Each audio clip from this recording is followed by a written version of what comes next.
gratidão também à Igreja Batista Lindóia, a qual o pastor faz parte e nos abençoa com a presença do pastor aqui.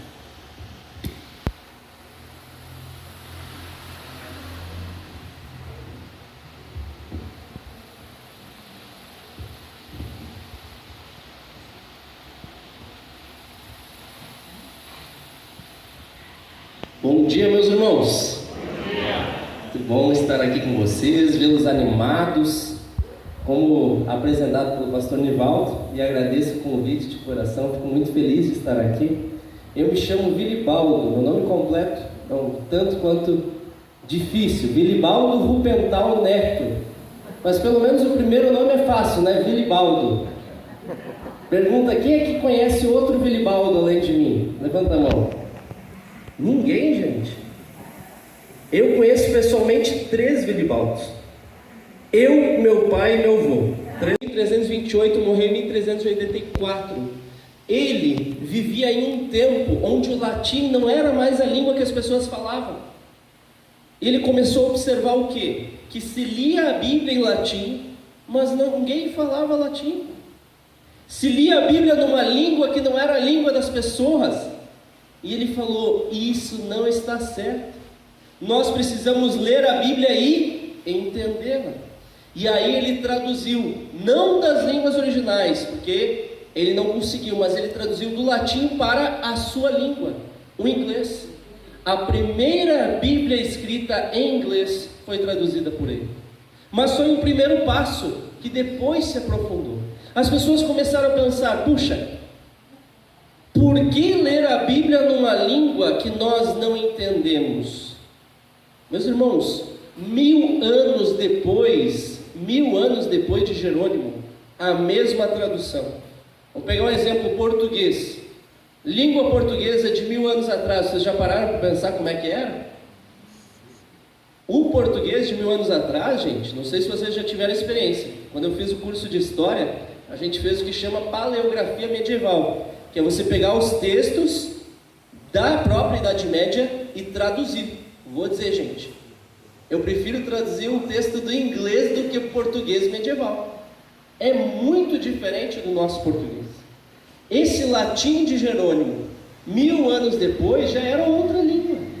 E mesmo quem sabia latim, como os padres, os sacerdotes, liam a Bíblia, mas as palavras já tinham outro significado. As palavras não eram mais entendidas da forma correta. E assim, depois que Wycliffe traduz a Bíblia para o inglês, começam a surgir pessoas que vão pensando, nós precisamos voltar a estudar a Bíblia no original.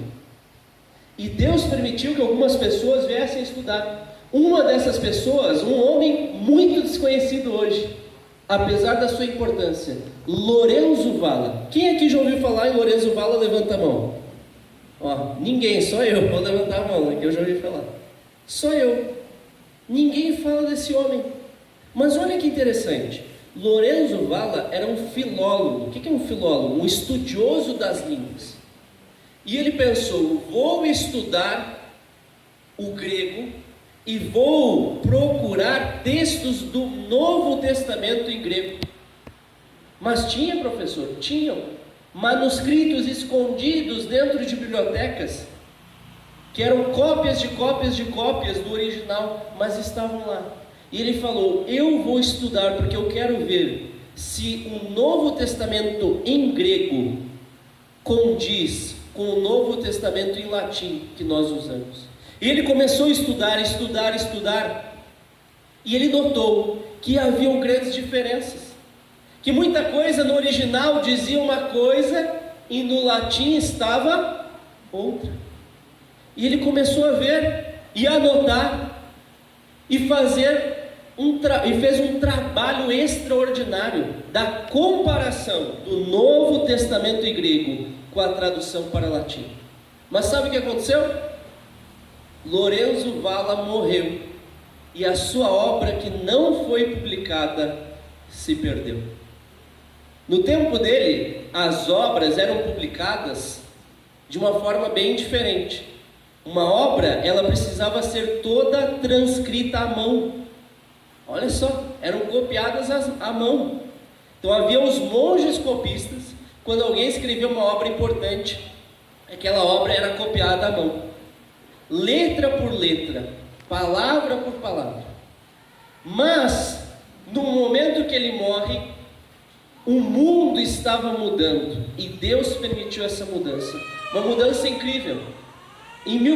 Pode voltar um só para eu falar o ano. Em 1457, Lorenzo Valla morre.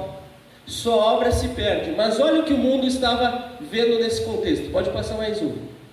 57 foi logo depois da publicação da famosa Bíblia de Gutenberg. Talvez você já tenha ouvido falar de Gutenberg. É o inventor da imprensa, que permitia que as obras fossem publicadas e reproduzidas em alta escala, rapidamente. E isso aqui, esse homem revolucionou o mundo. Revolucionou o mundo. Porque depois vieram as traduções da Bíblia, e ao invés de terem que ser copiadas à mão, podiam ser produzidas em alta escala e distribuídas para o povo. Gutenberg foi muito importante, mas ele aparece no final da vida de Lorenzo Valla, no final da sua vida, e a sua obra não é espalhada aos quatro ventos. Sua obra se perde. Sua obra tão importante, de estudo aprofundado da palavra, se perde no tempo. E eu fico pensando, o que será que teria acontecido se essa obra continuasse perdida? Sabe por quê? Porque essa obra mudou completamente a nossa história. Ela fez igual uma série de dominós. Vocês já fizeram aquela carreirinha de dominó? Derruba um e sai derrubando? Essa obra foi assim. Mas ela precisou ser encontrada. E o homem que a encontrou, pode passar mais 2 slides, mais um, foi um homem chamado Erasmo de Roterdã. Olha só como as coisas da história vão aparecendo e o fio da história vai sendo traçado. Um homem chamado Erasmo de Roterdã, um homem muito famoso, professor universitário. Não era professor da FABAPAR, mas era professor de nenhuma universidade e todas as universidades. Não existia FABAPAR, né, gente? FABAPAR tem aí 81 anos. Mas naquele contexto, Erasmo de Roterdã não era professor de uma universidade. Ele dava aula em todas. Ele dava aula em Cambridge, na Inglaterra, dava aula na Alemanha, dava aula em Paris, na França, dava aula na Itália, e ele viajava. Viajava de lugar em lugar. E onde ele ia, primeira coisa que ele fazia é: eu quero ver a biblioteca. O pastor hoje falou como é legal nós termos livros na nossa biblioteca. E ele ia na biblioteca e olhava aqueles livros e buscava joias perdidas ali. E em uma biblioteca, ele estava lá, olhando, vasculhando a biblioteca, e encontrou um manuscrito. Lorenzo Valla. Nome da obra, pode voltar ali.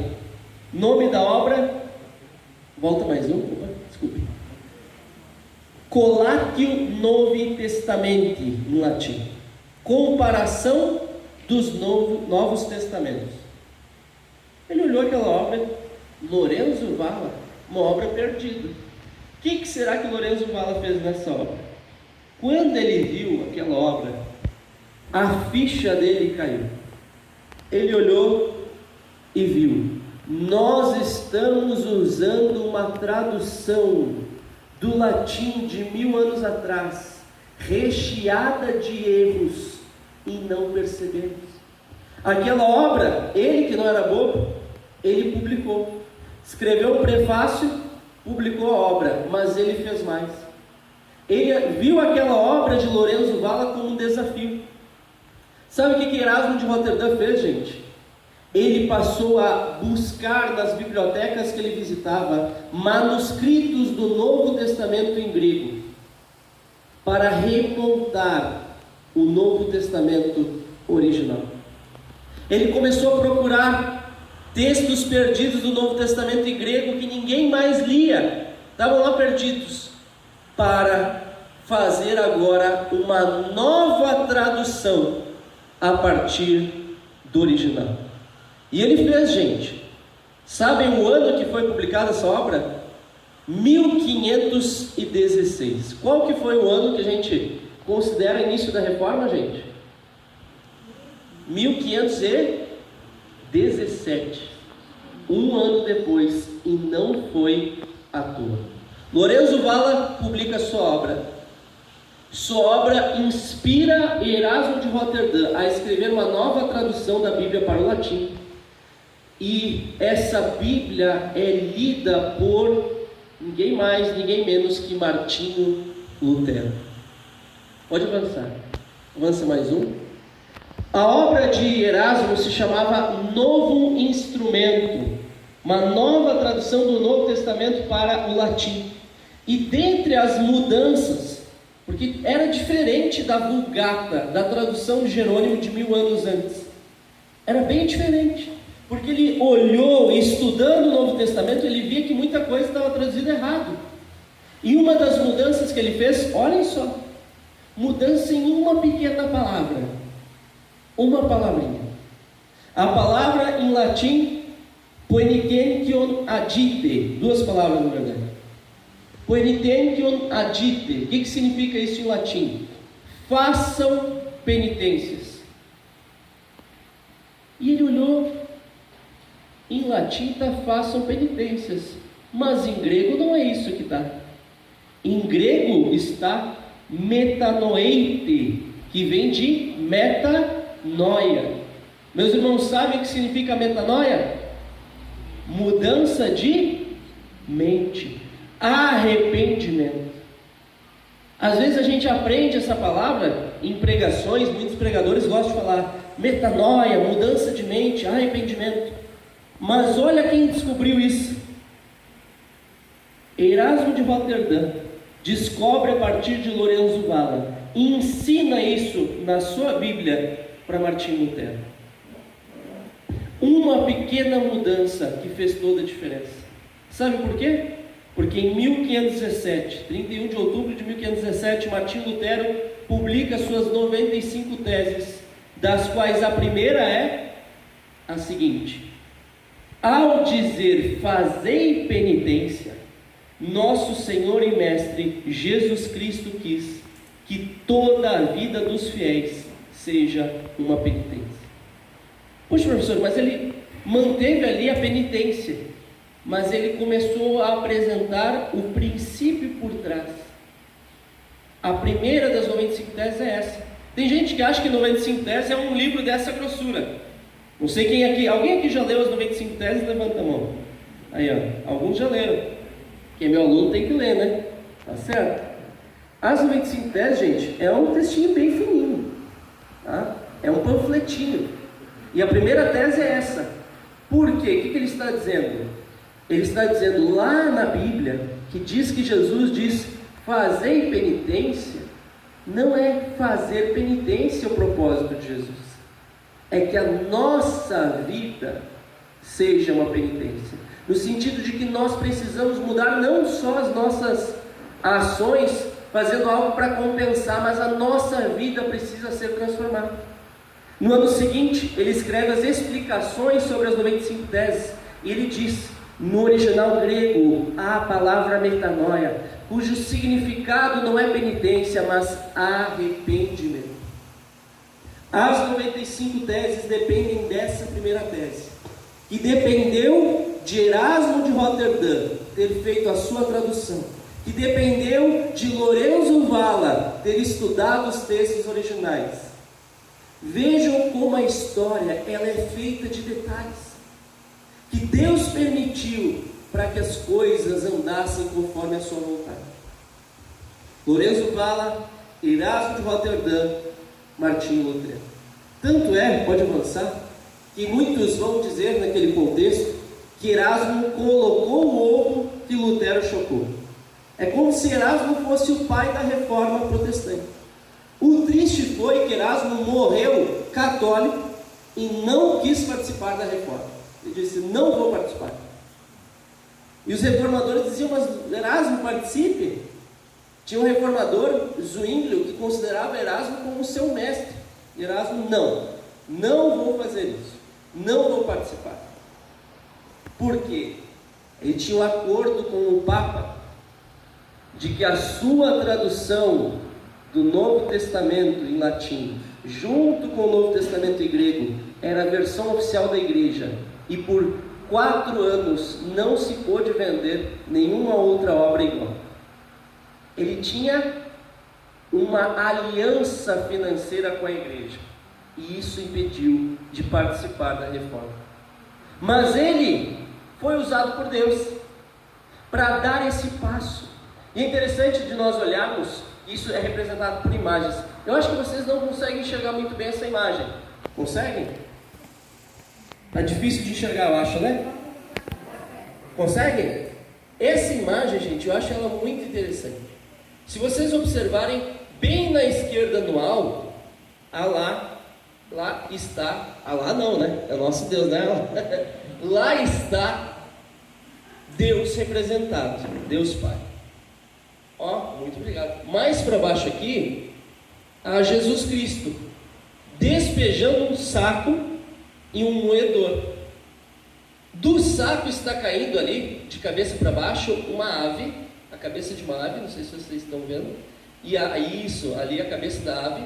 E ali embaixo no moedor está um leão, um homem com uma espada, um bezerro e um anjo. Aí a gente olha essa imagem e fala, o que é esse negócio aí? O que são essas criaturas? Nesse contexto, aqueles seres viventes de Apocalipse, não sei se vocês já viram os 4 seres viventes, um como leão, outro como bezerro, outro como homem e outro como águia. Esses 4 seres eram interpretados como representações dos 4 evangelhos. E o homem com a espada ali é Paulo, que era a sua principal representação. Então essa imagem de Jesus despejando o saco, ele está despejando o Novo Testamento, os evangelhos e Paulo. Ah, não, senhor, mas tem mais coisa no Novo Testamento. Sim, eu sei, mas é uma forma de ilustrar. O moedor está moendo o Novo Testamento e o transformando em pequenos bilhetinhos, com palavras ali como fé. Aquelas palavras estão sendo colhidas com uma pá por um homem que no seu braço está escrito seu nome, Erasmo, e atrás dele um homem com a tonsura, né, cabelinho raspado, Lutero, distribuindo livros, que é a Bíblia, a Palavra de Deus. O que essa imagem representa? Essa imagem representa um trabalho que é feito até hoje, gente. Até hoje. Que às vezes a gente olha a Bíblia e não valoriza esse trabalho. O trabalho da tradução, transformar o Novo Testamento em palavras compreensíveis na nossa língua, e a entrega da Bíblia como palavra de Deus. Um trabalho que foi feito em parceria ali, mesmo que Erasmo não quisesse, foi feito em parceria entre ele e Martinho Lutero. Lutero que entendeu que a Bíblia não era para ficar guardada nos templos, a Bíblia deveria ser entregue ao povo para lê-la e praticá-la. Até hoje é isso que acontece.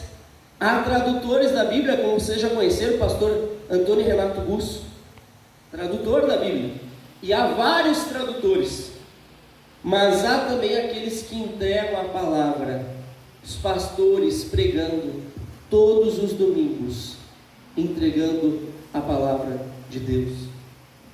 Muitas vezes nós não valorizamos a vida dos tradutores e precisamos valorizar. Porque se podemos pregar a palavra na nossa língua, é porque pessoas dedicaram suas vidas a isso, como Erasmo e como tantos outros. Mas vejam como o fio da história direciona as coisas. Nós comemoramos todo ano, não só o dia da Bíblia, mas também o dia da Reforma, 31 de outubro. E talvez a Reforma só tenha acontecido por causa da obra de Erasmo, e Erasmo por causa de Lorenzo Valla. Deus permitiu que essa história fosse contada dessa forma. Pode passar? Mas e quanto a Lutero? Professor, por que ele estava entregando a Bíblia? Não sei se vocês sabem, mas Lutero foi um tradutor da Bíblia. Vocês sabiam disso ou não? Lutero traduziu a Bíblia para o alemão. Sabem quando que Lutero traduziu a Bíblia para o alemão? Quando ele estava escondido. Lutero começa a reforma, a Igreja Católica o persegue, o excomunga, o expulsa da igreja e diz assim: quem abrigar Lutero sofrerá as consequências. Então amigos de Lutero chamam ele e fogem com ele, que se esconde em um castelo de Wartburg, e passa meses lá. Não pode contar a ninguém que se chama Lutero. Passam a chamá-lo de Jorge, o cavaleiro Jorge. Deixa a barba crescer, cabelo grande e usa armadura. Agora sou Jorge, e anda pela rua, pelas praças, pela cidade, sendo chamado assim. Mas quando volta para dentro do castelo, escondido, pode voltar a ser ele mesmo. E ele, nesse tempo, gente, teve um período que eu gosto de comparar, nosso período, que nós tivemos também de isolamento social. No início da pandemia, gente, como foi difícil ficar em casa, hein? Como foi complicado. E eu fico pensando, o que nós fizemos no nosso período de isolamento social? Como nós gastamos o nosso tempo? Lutero escolheu usar o seu tempo de isolamento social para traduzir a palavra de Deus. E ele usa os meses, pode passar mais um, os meses que passam nesse castelo para traduzir a Bíblia. Passa outro. Um lugar onde ele estava não podendo pregar. Gente, para um pregador não pregar é terrível. Pergunte para os pastores aqui. A gente ficar sem pregar, a gente sofre. A gente foi chamado para isso, e lá ele não podia pregar para ninguém. Por isso ele diz que o castelo foi o seu deserto, foi a sua Patmos. Assim como João estava preso em Patmos, ele se sentiu preso ali. E ele disse assim: preferiria queimar em brasas vivas, apodrecer aqui sozinho, meio vivo, mas não morto. Ele sofreu profundamente lá, porque não podia ver seus amigos, não podia pregar o evangelho, tinha que ficar escondido. Mas em meio ao sofrimento, ele decidiu ser útil, traduzindo a Bíblia para o seu povo. E ele fez a tradução, pode passar? Passa mais um. Traduziu o Novo Testamento para o alemão em 3 meses. Olha só, gente, o cara era uma máquina de tradução. 3 meses, com a ajuda de alguns amigos que estavam por ali. Naquele tempo, gente, já existiam traduções para o alemão. Já existiam 156 edições da Bíblia em latim e 17 traduções para o alemão. Então a tradução de Lutero foi a 18ª tradução da Bíblia para o alemão. Mas por que ele traduziu? Porque ele sabia que se fosse a sua tradução, muitas pessoas iam ler.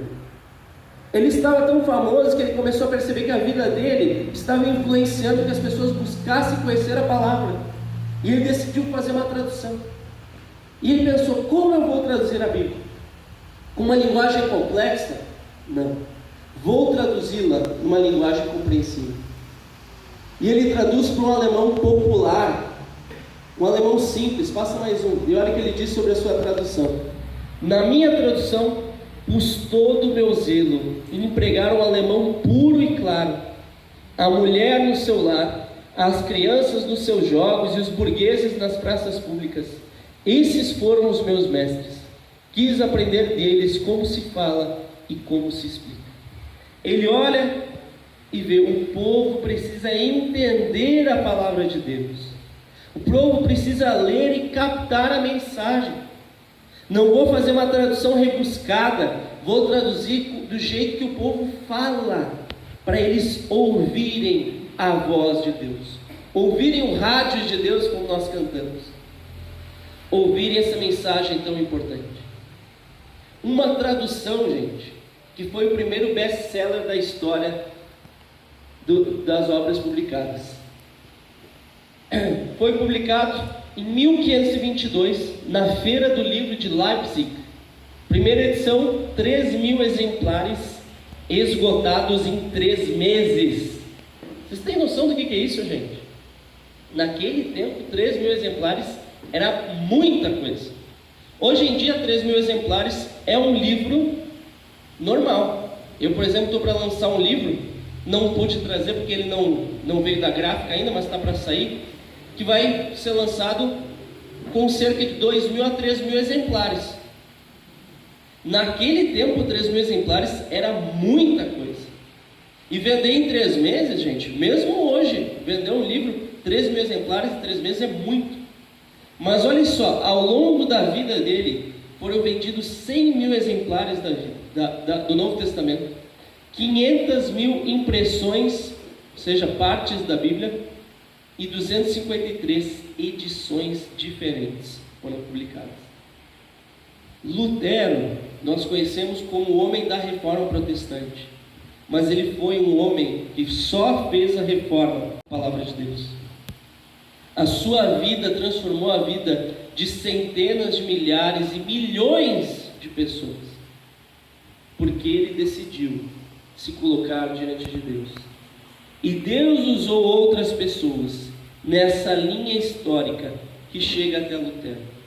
Com o protestantismo, as pessoas passam a entender que a Bíblia precisa ser traduzida para todas as línguas, que a Bíblia não deve ficar numa língua sagrada que é o latim, e que todos se virem aprender. Não, é a Bíblia que precisa alcançar as pessoas. E começa a partir dali um movimento de tradução da Bíblia para várias línguas, um movimento que avança pela história, chega a outros. Um exemplo muito importante, William Tyndale. Já havia a Bíblia para o inglês de Wycliffe, mas ele olha e diz: eu preciso traduzir a Bíblia para a língua do meu povo, a partir dos originais. E ele dedica a sua vida a estudar o grego e o hebraico. Gente, esse cara foi fenomenal. William Tyndale morreu por ter traduzido a Bíblia.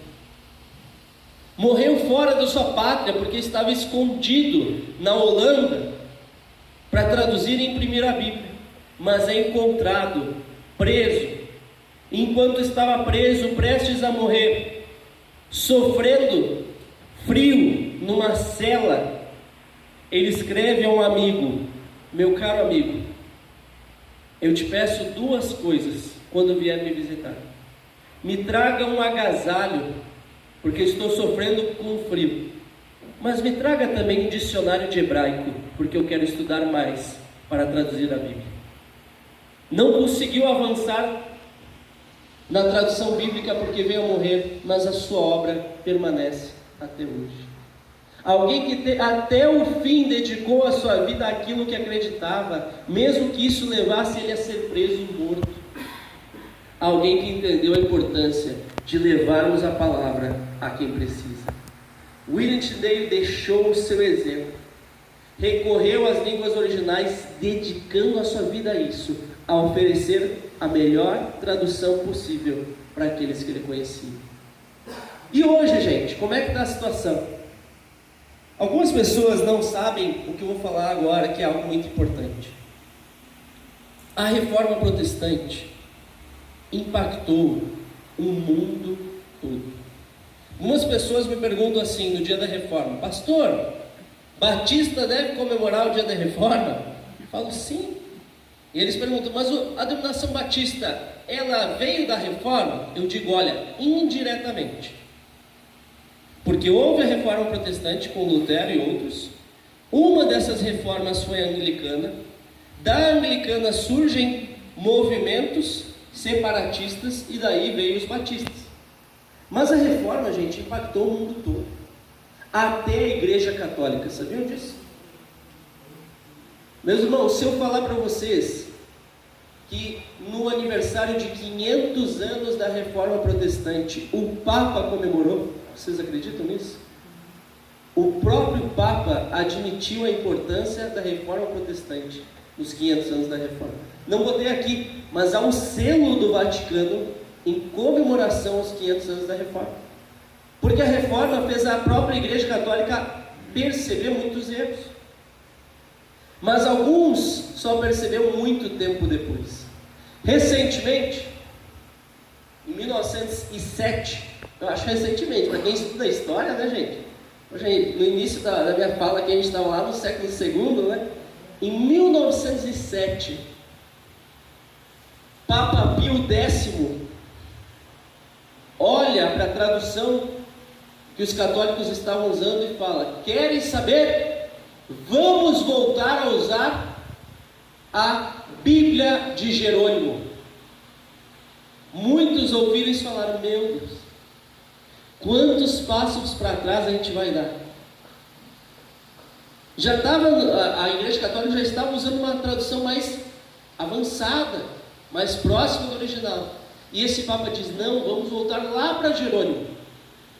Todo mundo olhou, uma Bíblia de 2000 anos atrás, essa tradução? Sim, aquela tradução lá atrás. Mas depois dele veio um outro Papa. Talvez você já tenha ouvido falar, João Paulo II. Não sei se vocês já visitaram, tem até um memorial aqui em Curitiba, né? João Paulo II foi o primeiro Papa polonês da história. E foi o primeiro Papa não italiano depois de dezenas e dezenas e dezenas de Papas italianos. Quando João Paulo II assume, ele olha para o fato da Igreja Católica estar usando a tradução de Jerônimo e fala: nós precisamos aprender com os nossos erros e precisamos aprender com a Reforma Protestante. Sabe o que ele fez? Contratou uma equipe de tradutores da Bíblia protestantes para ajudá-lo a, junto com teólogos católicos, fazer uma nova tradução da Bíblia para o latim. Isso teve como resultado, em 1979, a nova Vulgata. Em 1986 é feita uma segunda edição. Até a Igreja Católica viu o erro de ter combatido Lutero, ao invés de dar valor à volta às línguas originais. Nós temos visto o efeito da reforma também, pode passar mais um, na entrega da Bíblia no nosso país. Nosso país, meus irmãos, é um país gigantesco, com muitas pessoas. 97% dos brasileiros falam português. Sim, 97 falam. Mas há ali um percentual, mesmo que pareça pouca gente, é considerável, de indígenas que não falam a língua portuguesa. Nós temos no nosso país cerca de 734 mil indígenas, que são constituídos em 305 etnias e que falam 274 línguas. Olha o desafio de tradução da Bíblia, gente. 274 línguas. Fonte: Sociedade Bíblica Brasileira. Que a Sociedade Bíblica Brasileira está preocupada com essas pessoas e tem feito um trabalho ainda hoje. A história não parou lá. A história veio de Lorenzo Valla, Erasmo, Lutero, William Tyndale, mas chega hoje a novos tradutores da Bíblia, que têm dedicado a sua vida a traduzir a palavra para quem não pode ler. Ainda hoje, interessante nós vemos que só em 2002, apenas em 2002, foi publicada a primeira Bíblia em língua indígena brasileira. Sabiam disso, gente? Havia já um Novo Testamento em língua caigangue de 1974, salvo engano, mas a Bíblia completa só em 2002, na língua Waiwai. 2002, faz muito pouco tempo. Hoje, porém, muitos têm entendido que precisamos entregar a palavra. O pastor até comentou da Bíblia escrita e a Bíblia que nós temos no bolso. Hoje a Bíblia Waiwai existe não só escrita, mas existe também, pode passar mais um aplicativo da Bíblia Waiwai. Olha só, a Bíblia numa língua indígena, e se o índio tem lá o seu celular, porque hoje em dia estão modernizados, pode acessá-la e pode lê-la também. A Bíblia tem sido entregue, tem sido passada adiante. Outras línguas também no nosso país, olha que interessante. Sabiam que nosso país É o segundo país com o maior número de ciganos no mundo. Alguém aqui fazia ideia disso? Segundo país com o maior número de ciganos no mundo. Estimativas que aproximadamente 800 mil ciganos. Alguns vão dizer que os dados que eu tinha dado, 700 e poucos mil indígenas, está desatualizado, que a gente hoje já tem 800 mil indígenas, mas ciganos também. Ciganos que são lembrados no dia 24 de maio, passa o dia 24 de maio, né? A gente não lembra deles, mas é um contingente gigantesco. E há, pela sociedade bíblica, pode passar mais um, há preocupação com os ciganos na tradução da Bíblia para uma das línguas ciganas que eu tive. Missionário Antônio, missionário Batista, missionário aqui do Paraná, que eu levo nas minhas aulas, está traduzindo a Bíblia para uma língua cigana, falada aqui no nosso país, e que não existe a Bíblia naquela língua. O desafio não acabou, meus irmãos, o desafio continua. O desafio só começou. Nós precisamos enxergar e fazer parte dessa história. Mas pastor, eu não sou tradutor da Bíblia. Ore por essas pessoas que dedicam a sua vida. E faça a sua parte como Lutero também, entregando a palavra e valorizando o trabalho de tantas pessoas que morreram para que nós tivéssemos a Bíblia. Hoje, no nosso país, há algumas traduções, inclusive de línguas próprias. Não sei se alguém já ouviu falar do Hansrich, é um dialeto alemão, só é falado no Brasil. Pomerano é um dialeto polonês, também falado no Brasil. A Sociedade Bíblica está traduzindo a Bíblia para essas línguas, porque muitos têm essas línguas como língua materna. E hoje no nosso mundo, pode passar mais um, temos a Bíblia sendo traduzida para línguas não faladas também. Bíblia em Libras, gente. Não sei se vocês sabiam, mas há 2 projetos grandes no Brasil da Bíblia em Libras. Sei porque um dos nossos alunos, surdo, formado na FABAPAR, faz parte de um desses projetos.